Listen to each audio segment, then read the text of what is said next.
आदरणीय किसान मजदूर एवं युवा साथियों, मुझे ऐसा लगता है कि केंद्रीय स्तर के भारतीय जनता पार्टी के कुछ प्रमुख नेताओं ने अयोध्या राम मंदिर उद्घाटन के बाद जो कार सेवकों और साधु संतों पर लाठी गोली चलाने और हनुमानगढ़ी में नमाज पढ़वाने वाले उत्तर प्रदेश के पूर्व मुख्यमंत्री मुलायम सिंह यादव को राष्ट्रीय प्रकाश देने और इस घटना को अंजाम देने वाले नृपेंद्र मिश्रा को राम मंदिर ट्रस्ट का अध्यक्ष बनाए जाने के बाद से कलयुग के साक्षात देवता हनुमान जी भाजपा नेताओं से नाराज हो गए हैं।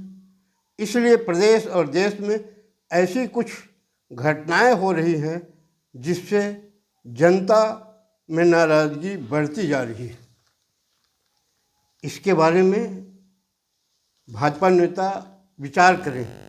अगर वो हिंदूवादी हैं, अपने को सनातनी कहते हैं तो, और नहीं तो कोई ज़रूरत नहीं है साधु संतों पर गोली चलाने वाले और कार सेवकों पर लाठी चलाने वाले लोगों को पुरस्कृत करके अगर वो अपने को धन्य समझ रही है तो अच्छी बात है। आपको जानकर ताज्जुब होगा कि उत्तराखंड के मुख्यमंत्री धामी जी ने धरती का स्वर्ग कहे जाने वाले बद्रीनारायण धाम, जहां आज हमारे सभी देवता साक्षात हैं, मंदिर समिति का अध्यक्ष ऐसे व्यक्ति को बनाया है जिसे राज्य सरकार ने बीज निगम में भ्रष्टाचार आरोपी घोषित करके नौकरी से बर्खास्त कर दिया गया था। वहाँ भी चंदा चोरी की जानकारी मिली और एक कर्मचारी पकड़ा गया। उसने इस बात को कबूल किया कि मैं अध्यक्ष के कहने से सब कुछ कर रहा था। वैसे असम के एक मुख्यमंत्री जी हैं, उन्होंने भी वहाँ के लोगों से गाय माता के बारे में ऐसा शब्द कहा है, मैं तो नहीं कह सकता उस चीज़ को, आप सोशल मीडिया में देख लीजिए। और ये सनातनी बताते हैं अपने आप को, राम भक्त बताते हैं, और ये क्या करा रहे हैं। वैसे हमारे छत्तीसगढ़ की जनता तो चाहती है कि हमारे यहाँ भाजपा की सरकार रहे, लेकिन यहाँ जो वर्तमान सरकार है, आप सब छत्तीसगढ़वासी देख रहे हैं कि वो अन्यायी, अत्याचारी और भ्रष्टाचारियों को कैसे बढ़ावा दे रही है। किसान, मजदूर और बेरोजगार युवा अपने अपने स्तर पर काफ़ी परेशान नज़र आ रहे हैं। आप जानते हैं कि पिछले वर्ष धान खरीदी कम खरीदना पड़े करके सरकार ने कितना अच्छा इंतज़ाम किया था।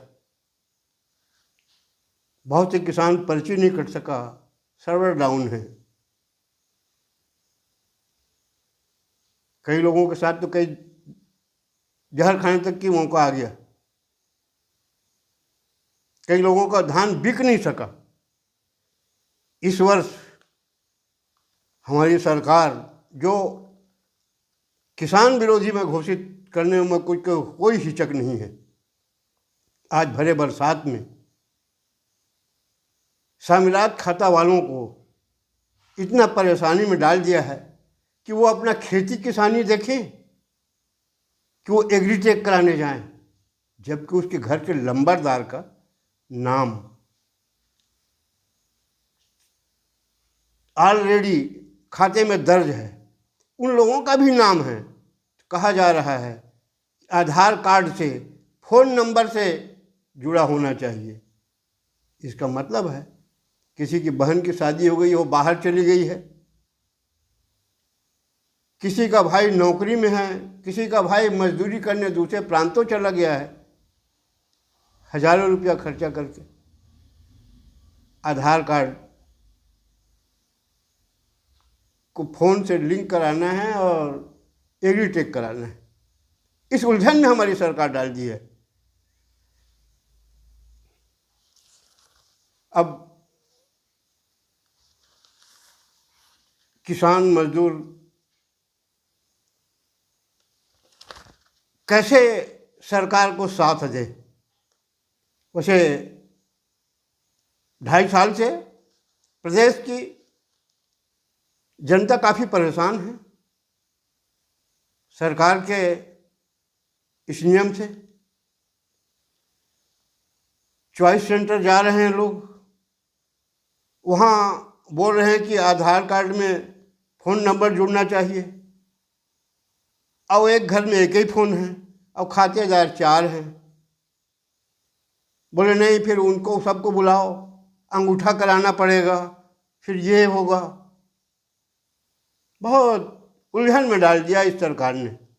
वैसे जो हिंदूवाद की बात करते हैं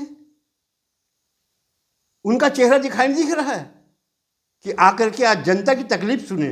वो सिर्फ व्हाट्सएप में इतने ही भर बोलते हैं हिंदू को वोट दे रहा है। गद्दार है। गद्दार तो वो लोग हैं जो हिंदूवाद की, सनातन धर्म की बात करते हैं और हिंदुओं को ही परेशान कर रहे हैं। सरकारी रिकॉर्ड में जब सब मौजूद है तो किसानों को ऐसा परेशान करने का क्या मतलब है? इसका मतलब साफ है, सरकार जो है खुद अपने दांव में फंस चुकी है।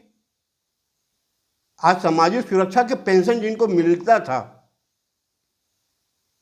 उनको 6-6 महीने से नहीं मिली है, और इधर सरकार बोलती है पैसे की कमी नहीं है। पैसे की कमी नहीं, 6-6 महीने से उनको पैसा क्यों नहीं दिया जा रहा है? खैर, वैसे उनका कहना भी ठीक है कि विकास कार्य के नाम से पैसा दिया जा रहा है, करोड़ों का वारा न्यारा हो रहा है,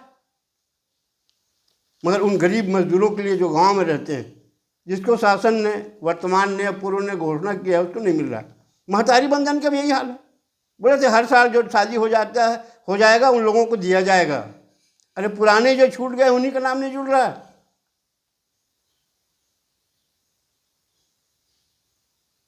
वैसे समाचार पत्रों में मुझको पढ़ के बड़ा खुशी हुआ कि आज कोर ग्रुप का हमारे यहाँ भाजपा के प्रदेश स्तर का बैठक हुआ।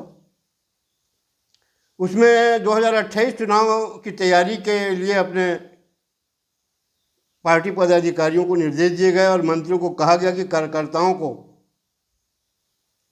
साथ लेके चलो, संगठन के लोगों को साथ लेके चलो, उनका कोई काम नहीं रुकना चाहिए। मुझको तो उम्मीद था कि कोर ग्रुप में कोई न कोई सदस्य किसानों की परेशानी को सामने लाएगा, और पिछले वर्ष की जो धान खरीदी है और इस वर्ष जो एग्रीटेक के नाम से लोगों को परेशान किया जा रहा है, ये मुद्दा हो सकता है कि उठेगा। मगर किसी को ऐसा फुर्सत नहीं है आम जनता के बारे में कि वो प्रदेश सरकार क्या उनको सुविधा दे रही है, मिल रही है कि नहीं। ये हमको सिखाते हैं देशभक्ति। और देशभक्ति तो खुद नेताओं में नहीं है। देशभक्ति होता तो आज छत्तीसगढ़ की जनता परेशान इतना नहीं होती। झंडा लगाने से, तिलक लगाने से आदमी हिंदूवादी नहीं हो सकता, भारतवासी नहीं हो सकता। अंग्रेजों ने कितना अत्याचार किया था, आज कमोबेश बराबर है। ऐसा नहीं है कि नकली अंग्रेज कम सता रहे हों। हर जगह आज भ्रष्टाचार बगैर रिश्वत के। कोई राजनीतिक पार्टी आज ये कहने को तैयार नहीं है कि मेरा सत्ता है, शासन की सुविधा मुफ्त में मिल रहा है कि नहीं, ये पूछने वाला कोई नहीं है। कोई ये नहीं कह रहा है कि मेरा सत्ता आएगा तो मैं शासन की सुविधा को मुफ्त में दिलवाऊंगा। ऐसा भी कोई राजनीतिक दल छत्तीसगढ़ में पैदा नहीं हुआ है। सिर्फ वाद की बात करेंगे, जातिवाद की बात करेंगे, क्षेत्रवाद की, छत्तीसगढ़वाद की बात करेंगे। वैसे मैं अपने छत्तीसगढ़ के राजस्व मंत्री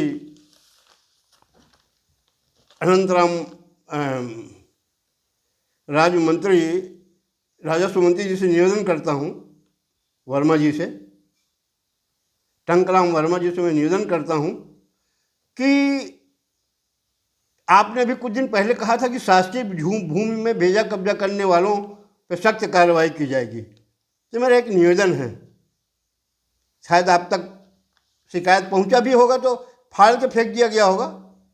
मैं ताज़ा ताज़ा बता रहा हूँ आपके करीबी का। कोई ईश्वर साहू हैं साजा से विधायक, उन्होंने शासकीय भूमि में बेजा कब्जा किया है। ये जानकारी मिल रही मुझको, आप संज्ञान लीजिए। वैसे ईश्वर साहू जी ने अपने सगे चाचा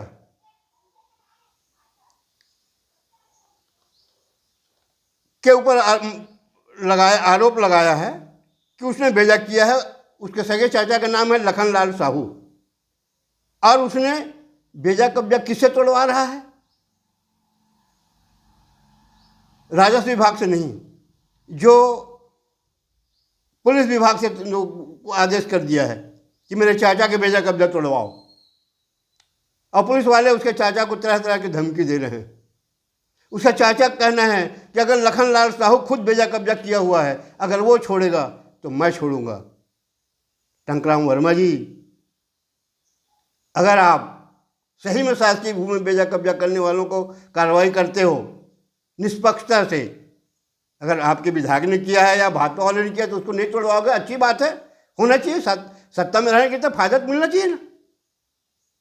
राम भक्त घूम के लोगों को चूतिया बनाते रहो कि हम राम भक्त हैं, राम राज ला रहे हैं। न्याय करो, सब जान लो।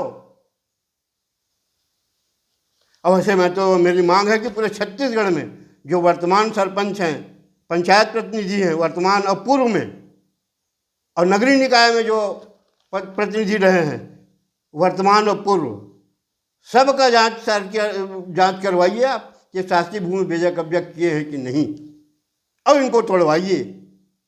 तब हम जानेंगे कि हाँ, टंकराम जी वर्मा ने सही कहा था कि शासकीय भूमि बेजा कब्जा करने वालों को मैं छोड़ूंगा नहीं।